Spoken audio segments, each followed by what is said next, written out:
Hello, how you doing? It's Mr. Do the Math here, and today we're going to talk about polynomial functions, right? Today we're going to look at the definitions for like what a polynomial is, identifying the parts of a polynomial function, and then we're going to talk something about end behavior, okay?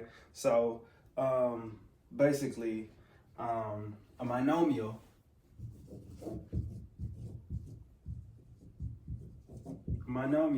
is a one-term polynomial, but for our note's sake, monomial is a real number, it's a variable, or the product of a number and one or more variables, right, with whole numbers. So it can be a real number like 5, a variable like x, or the product of a number and more variables. So like 5x to the second yz, something like that. These are all monomials, okay?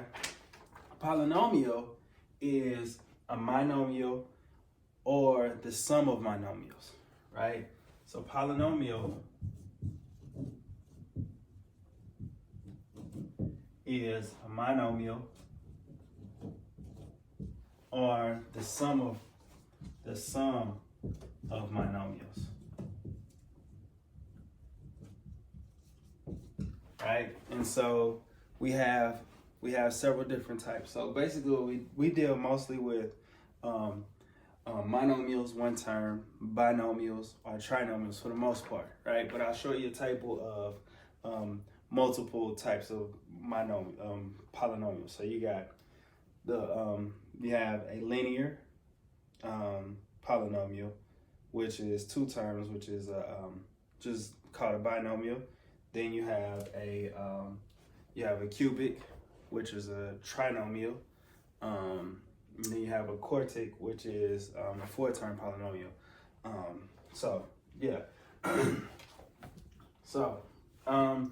Now let's look at the parts of a monomial. All right, so if you have a function like f of x equals a sub n x to the n plus a n minus 1 x to the n minus 1, so on and so forth, and then you got a o. Basically, the first term should always be the term with the highest power, right? And so look, if a represents a number, a is called the leading coefficient, right? N is the degree of the polynomial, right? A to the 0 represents the constant, right? So if I was to write an equation, a function, write a formula. So if we had, like, say, 5x to the 4th power plus 4x to the 3rd plus 7, right? The highest degree in this particular function is the 4th degree. So this is a 4th degree polynomial, right? The leading coefficient, a to the n, is 5, right?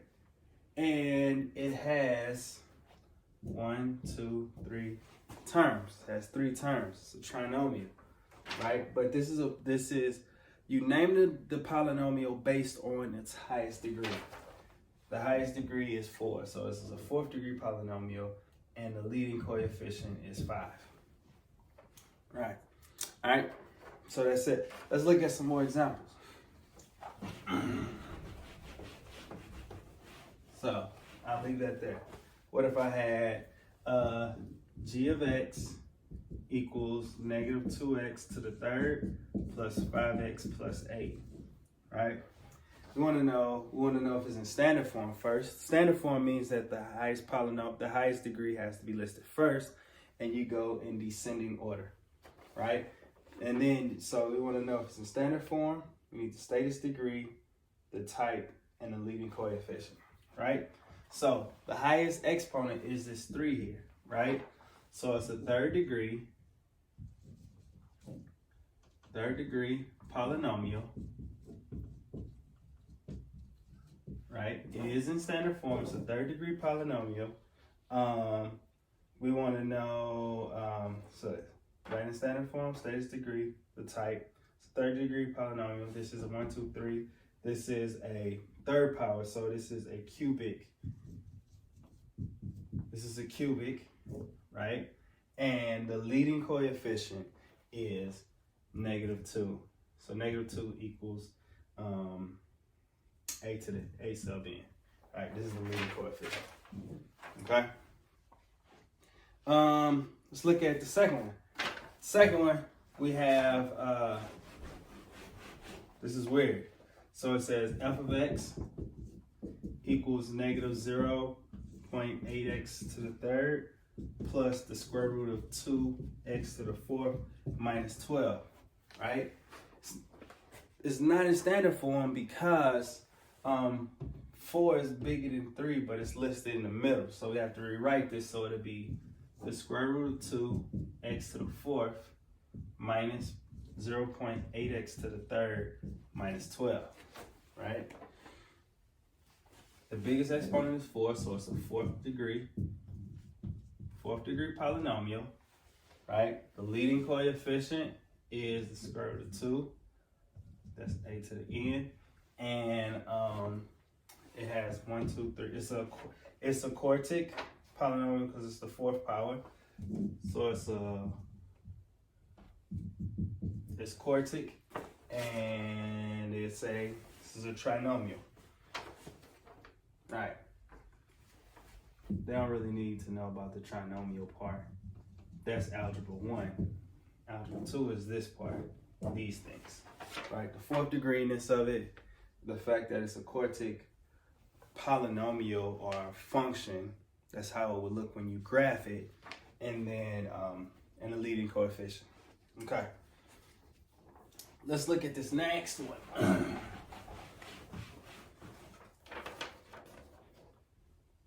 Says h of x equals -x squared plus 7 to the -1 power plus 4 to the x. 4x, I said 4 to the x. This is not a polynomial. Why? Because it contains, that's supposed to be x, 7x to the -1, right? Because you don't have all positive exponents, right? So can't do anything with that. Let's look at this last example where you have x to the second plus 3 to the x power. This 2 is not polynomial because this is an exponential function because it's raised to the x power. Okay, so you can't do anything with that. Okay, we good so far?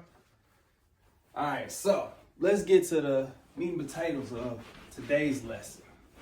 End behavior. End behavior.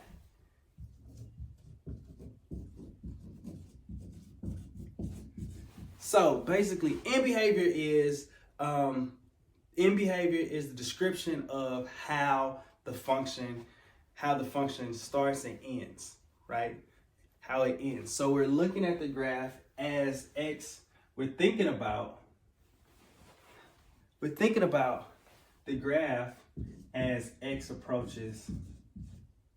If I could spell approach, as x approaches negative infinity and positive infinity, right? That's what you're looking at. And so we'll represent that by putting the arrows in parentheses, right? So there's two things that you got to look at. You have to look at the degree of the polynomial. So one, you're going to look at the degree of the polynomial, whether it's even or odd. And then you want to look at the leading coefficient, a to the n, right? Whether it's positive or negative. Okay? Those are the things that you're looking at. So in behavior, we're talking about the graph as it approaches negative infinity and positive infinity, right? So let's look at it. Need to make sure y'all can see this. All right, so y'all see the arrows, cool. All right, so if the degree is even,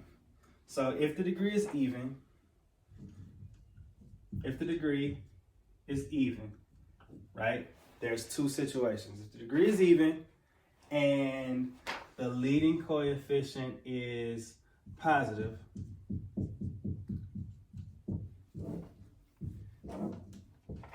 as the graph approaches negative infinity, the graph will be going up. And as the graph approaches positive infinity, the graph will go up like so, right?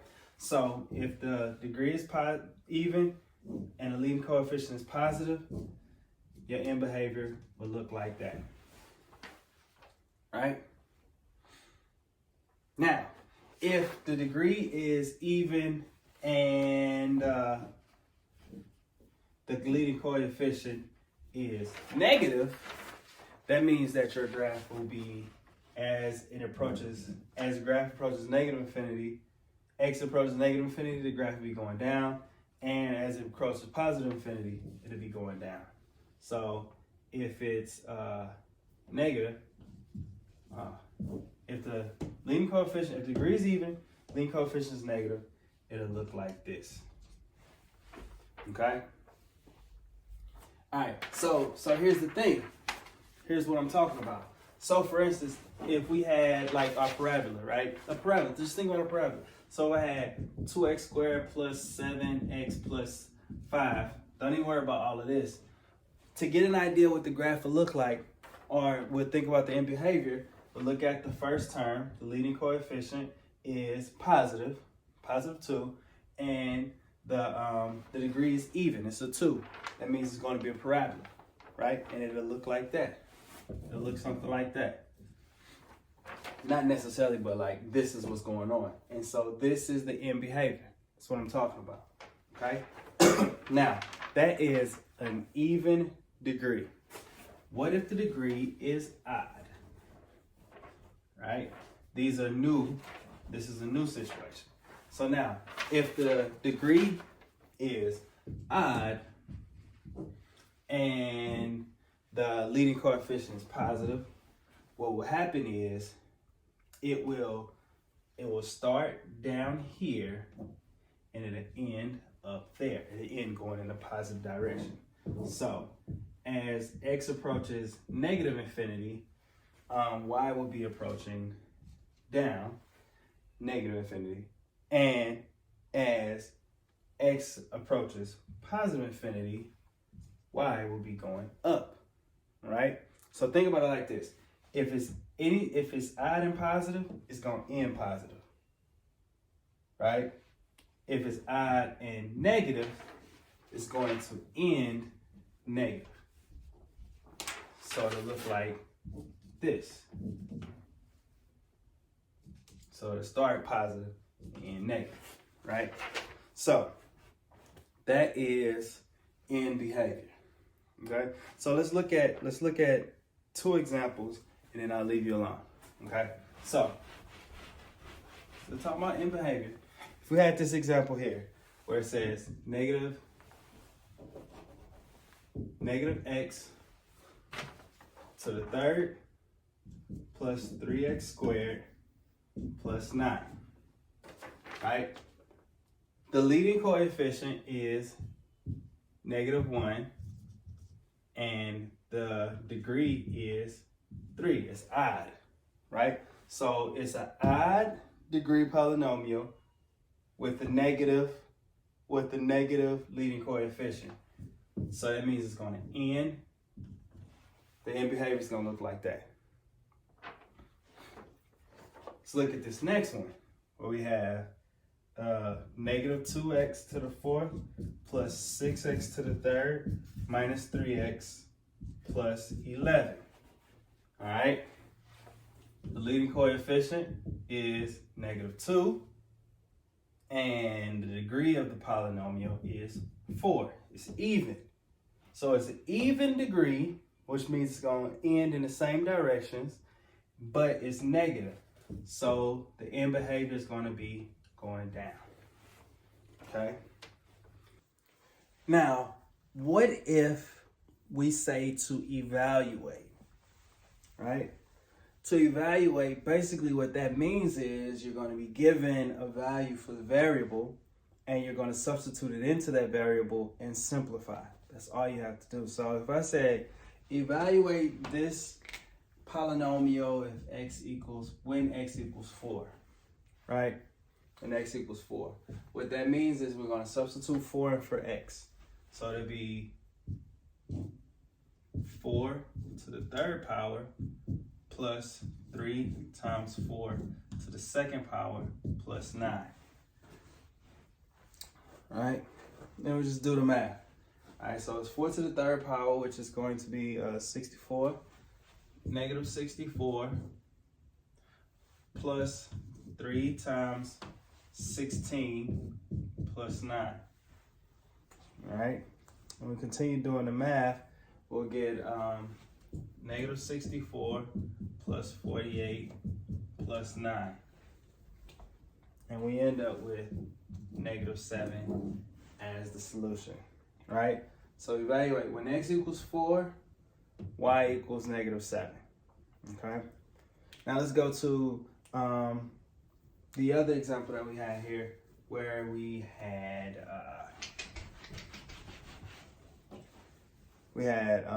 what is it? Negative 2x to the fourth, 2x to the fourth plus 6x to the third minus 3x plus 11, right? Evaluate when x equals 2. X equals negative 2, right? So again, evaluate means to substitute it in place of the variable. So it'll be negative 2 times negative 2 to the fourth power plus 6 times negative 2 to the third power minus 3 times negative 2 plus 11. All right. 2 to the fourth power is going to be 16. So it'll be positive 16 because it's a negative number raised to an even degree. It's going to be positive, so it'll be negative 2 times 16 plus 6 times negative 8 plus 6 plus 11. All right, you keep simplifying, you're going to end up with negative 63.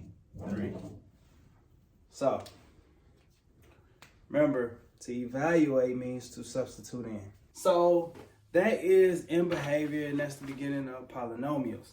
I hope that this video helped you, and if you have any more questions, don't forget to comment below. If you have not already, don't forget to like and subscribe. Until next time, Mr. Do the Math, out.